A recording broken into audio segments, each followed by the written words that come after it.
అధికార మదంతో టీడీపీ జనసేన కార్యకర్తలు రెచ్చిపోతున్నారని విమర్శించారు మాజీ మంత్రులు కొడాలి నాని, పేర్ని నాని. వైఎస్ఆర్సీపీకి మద్దతుగా నిలిచిన వారిపై దాడులు చేస్తున్నారని మండిపడ్డారు. బాధితులు ఫిర్యాదు చేసినా పోలీసులు పట్టించుకోవడం లేదని ఆరోపించారు. ఏపీని మరో బీహార్లా మార్చేస్తున్నారన్నారు. ఆగ్రహం వ్యక్తం చేశారు వారు. తెలుగుదేశం పార్టీ జనసేనకు సంబంధించినటువంటి నాయకులు, కార్యకర్తలు వైఎస్ఆర్ కాంగ్రెస్ పార్టీ గ్రామ స్థాయి, వార్డు స్థాయి, మండల స్థాయి, నియోజకవర్గ స్థాయి యాక్టివ్గా ఉండేటువంటి లీడర్స్ పైన ఉద్దేశపూర్వకంగా దాడులు చేస్తున్నారు. అదేవిధంగా వాళ్ళ ఇళ్ళకెళ్ళి ఇళ్ళు పగలు కొడతాం, కార్లు పగలు కొడతాం, అర్ధరాత్రులు వెళ్ళి వైఎస్ఆర్ కాంగ్రెస్ పార్టీ శ్రేణుల్ని భయపెట్టాలి, ఈ వైఎస్ఆర్ కాంగ్రెస్ పార్టీని డిస్టేజింగ్ చేయాలని చెప్పి పెద్ద ఎత్తున ప్రయత్నాలు చేస్తున్నారు. వాటిల్లో కొన్ని చోట్లయితే ఫిజికల్గా వ్యక్తుల మీద దాడులు చేయటం, కాళ్ళు ఇరక్కొడతాం, చేతులు ఇరక్కొడతాం, తల్ల బాగలు కొడతాం. అదేవిధంగా ఈ గ్రామాల్లో కానీ ఇక్కడ కానీ మీరు ఉండకూడదని చెప్పి వార్నింగ్లు ఇవ్వటం అనేక రకాలుగా చేస్తున్నారు. తెలుగుదేశం పార్టీ అల్లరి మొక్కలు మా వాళ్ళ మీద దాడి చేస్తున్నటువంటి సన్నివేశాలు సీసీ ఫుటేజీలతో సహా, ఫోటోలతో సహా మా దగ్గర ఉన్నాయి.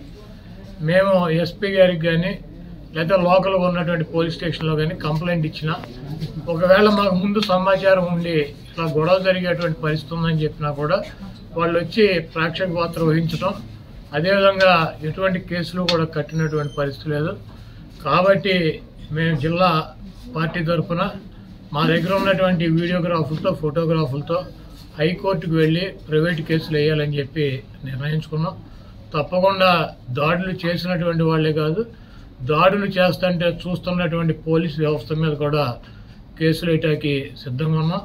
లెక్కింపు రోజు నుంచి మొదలుపెట్టి అధికార మదంతో Telugu Desam party, Janasena party rowdy మోకలు ఈ రాష్ట్ర వ్యాప్తంగా రెచ్చిపోయి ధ్వంసాలు చేస్తుంటే, మారణ హోమం చేస్తుంటే, ఏ నియోజకవర్గానికి ఆ నియోజకవర్గం ఎమ్మెల్యేలు గెలిచిన వారు ప్రోత్సహిస్తూ పైనుంచి చంద్రబాబు నాయుడు డీజీపీకి, ఎస్పీలకి కేసులు కట్టబాకండి, మా కార్యకర్తలు చేసేటువంటి ధ్వంసాన్ని మీరు విట్నెస్గా చూస్తూ ఉండండి తప్పితే మా వాళ్ళని ఎక్కడ ఆపటానికి వీల్లేదు, మీరు పోలీసు ఉద్యోగం చేయటానికి వీల్లేదు అని చెప్పని వాళ్ళ పోలీసులు చేతులు కట్టి ఈ ధ్వంసరచన చేస్తున్నాడు.